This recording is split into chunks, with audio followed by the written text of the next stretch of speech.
Hello, everyone. Mali Pompidith here, CEO of the SOAR Community Network and co-founder of SOAR Community Nebula. Our goal this year is to interview 1,000 champions of change and agents of change. And today we have Ms. Carol Sanford. Thank you so much for being a part of our initiative. We really appreciate you. Happy to join you. Thank you. Well, we always start our interview by asking you to share more about who you are and the work that you're doing in the world today. Great. Well, one of my favorite roles is I'm a senior fellow of social innovation for Babson College. Mostly I work with executives there. I am the executive producer of the Regenerative Business Summit, which is a global education exchange done in Fusion, local and virtual. I create a podcast called Business Second Opinion, which critiques Harvard Business Review, one article at a time.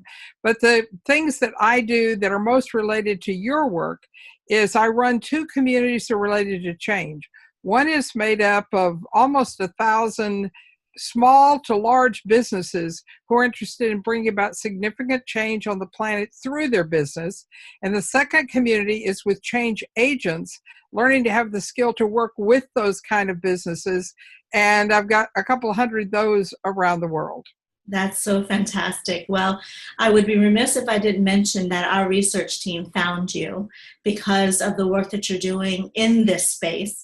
And it's really in alignment with what we're trying to do, is just feature those types of folks and the work that you do to let others know that there are change agents among us, people out there every day trying to create a better world through their business or inside their community. And so that's how we found you, and we're so grateful you said yes. I'm glad to. Great. One of the things that we also would like to have you share as our change agent is an experience or anecdotes around when other leaders in your life or mentors have really helped to shift your frame of mind. When did that happen in life? Did you come here on this planet this way, where this work is important? And how has compassion and empathy and love been symbolic to you in the work that you do? So I mentioned to you that I would answer that question differently, Yes. Right? Because my own upbringing was pretty tragic. It was not caring, compassion, or empathy, and yet I grew enormously. But I did have three teachers I've written about quite a bit who worked on something called caring. Now, I have a continuum that I say kindness, empathy, compassion, and caring. And caring is the highest form of love because it comes from the term caritas, which means the love for which there is no opposite. Mm-hmm. For me, it's defined as being able to build the capacity of every human being I work with to be in charge of their own life and contribute in the world. But it takes a real shift because our tendency is to try and take care of people rather than create a context in which they can learn, grow, and develop and make this difference for themselves. So I have had several teachers, one of whom I had two of them in college and one later who actually taught me a great deal of what I know.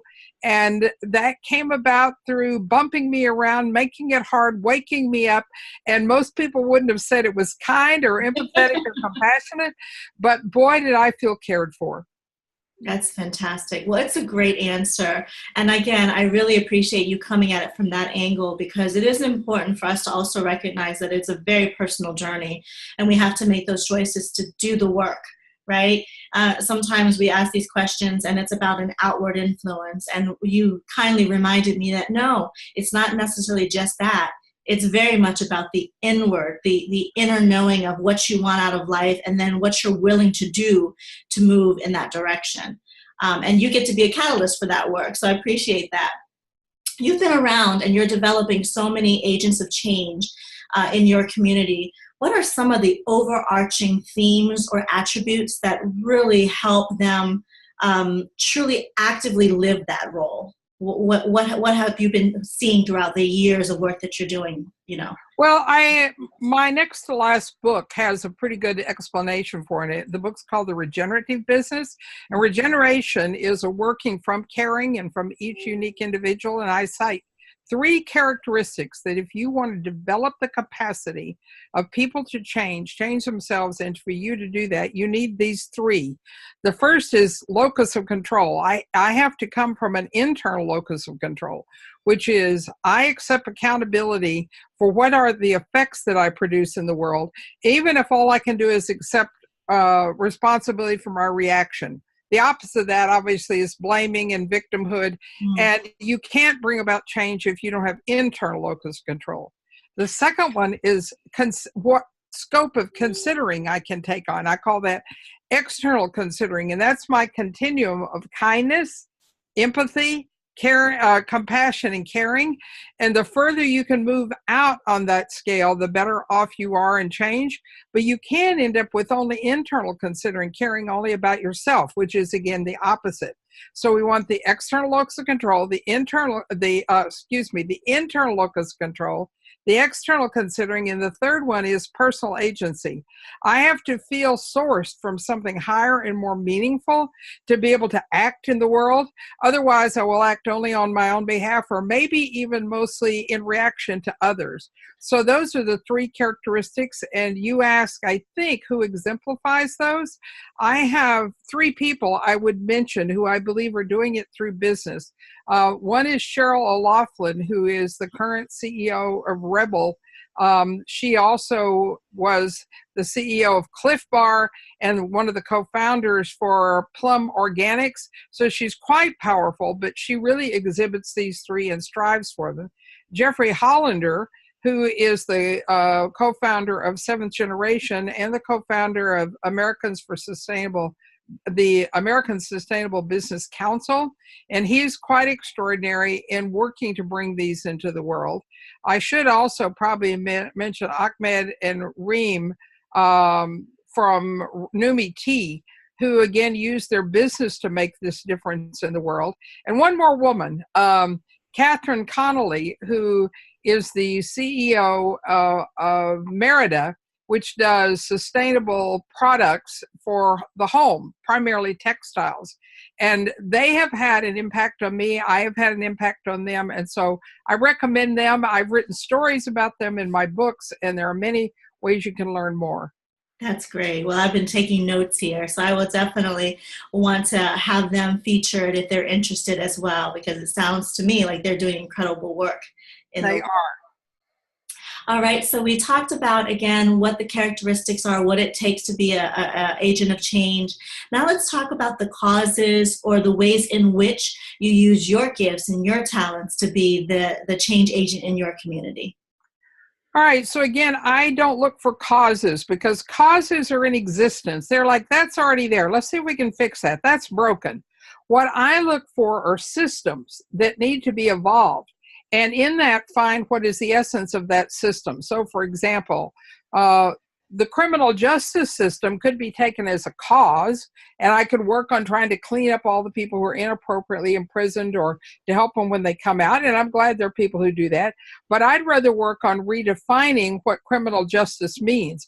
What if we understood that the essence of the criminal justice system was to make sure people only make a mistake only once, never twice, and they're given the capacity to be able to learn from that and to go back out in the world starting when they were young. Instead, what we have is a punishment system, not a renewal system. And so I go around looking for systems and people who want to work in them, like my change agent group, the change agent community, and help them shift from working on it as an existence cause or issue or problem and work on it instead of redesigning a system. I think that has so much more power. You can do it nodally and have systemic change. I love it. I got chills when you said that, when you said renewal. Oh, thank you for that perspective. It really resonates with me. I appreciate it so much because, again, we do spend a lot of time on existing, status quo, what already is, right. Just changing things, creating something from new. And that's very powerful. Yeah. So, Ms. Carol, as you think about the work that you're in, you've seen it all, you've been around the world, you know a whole bunch of folks in the world who are trying to create these systems or change these systems, these old ways of belief systems as well. when things are tough and they are challenging, is there a philosophy or a motto or a quote that really helps you push through? And what do you use to inspire your change agents, keep them going? I am involved in ongoing development. I don't believe you wait till the challenges come or you run into restraints. I have built communities that meet together in a ritual, a way that we're continually developing, learning to, and I lead many of those because that makes me have to do all the work before I can engage anyone else. And it also places a huge demand on me to be in integrity with what it is that I say. But there is one thing which I'm kind of noted for that I invented about 40 years ago, as far as I know. I hear more people doing it now. But you know how when we leave one another, our sign-off usually is take care? I always say back, no, take risks. It's a lot more fun. I sign every book I sign that way. I sign every email. I do it as a sign-off when I say goodbye to people, and it makes them stop. Because if what we do is take care, which is different than caring, giving caring, then we don't actually put ourselves out in the world. So I always just think about, let's take the risk. I love that. Never heard that, but yeah. I really love it. Well, you know me now, so you'll hear it a lot. No, it's wonderful. And you're right. We do. I mean, it's a comfort thing, right? We all do it. We go into space and we thrive in the place that we're comfortable. The moment we start to stretch our limbs and go out into unknown territory, we either do two things. We either come right back crawling in and just saying, I can't do that, or we stumble and fall forward. But at least we're out there. Right. Fantastic. Well, when you think about a better world, or a world that is at least systems are different from they are today, what does that look like through your eyes, Carol? What is a better world in your eyes, a definition, what it would look like? Well, I talk about 4 paradigms, and I believe we have to move paradigms where we do too much extract value, get something for me, a business does, a nation does. The next level up are people who are trying to stop some of that terrible stuff and call arrest disorder, but that's not enough just to stop the bad. That's why I'm not in favor of causes. We have another one, which are people with good intentions, which is like do good. But that often comes from an ideology that we impose on others, and it's what causes colonization of other countries. What causes us to raise our children to think exactly like we do instead of for themselves. The paradigm which I recommend, and I believe gives us a better way to view a world that works for all, is a regenerative view. And it is an evolved capacity. It comes out of the same idea as caring, which means we need to be developing the capacity of us human beings who were born incomplete, don't know how to do everything, can't see ourselves very well, and so we can't realize our potential. For me, every system, every institution, every role would be all based on the development of the capacity of each of us as humans to live from this regenerative idea, which includes the kind of things, characteristics of locus of control, external considering, and personal agency. Wow. I want to read all your books. Yeah, well, I recommend them. They're full of stories. I have over 100 stories of real businesses, real people. And what I'm working on right now is called The Regenerative Human. 9 non-heroic roles, or 9 roles toward a non-heroic journey of a meaningful life and meaningful contribution. And it was a project that I did with 70 people to show them how to do that and have them tell me their stories. Wow.